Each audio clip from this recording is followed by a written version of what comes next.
Hello everyone, আশা করি আমার মতন আপনারাও ভোট দিয়েছেন। আর আজকে এই ভোটের রেজাল্টও বেরিয়ে গেছে। এবার মোদি না দিদি তার ডিটেলস আপনারা কিছুক্ষণেই জেনে যাবেন।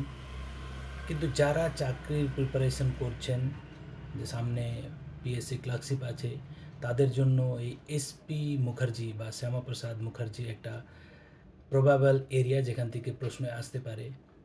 সেটা কারণটা হলো যে ভারতীয় জনতা পার্টি বা বিজেপি, এই পার্টিটা ফরমেশন হয় কিন্তু এই ভারতীয় জনতা সংঘ, যার ফাউন্ডার ছিলেন এসপি মুখার্জি বা শ্যামাপ্রসাদ মুখার্জি।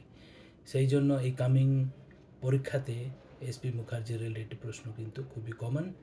এই ধরনের ইনফরমেশন জন্য আমার চ্যানেলটাকে লাইক শেয়ার অ্যান্ড সাবস্ক্রাইব করুন।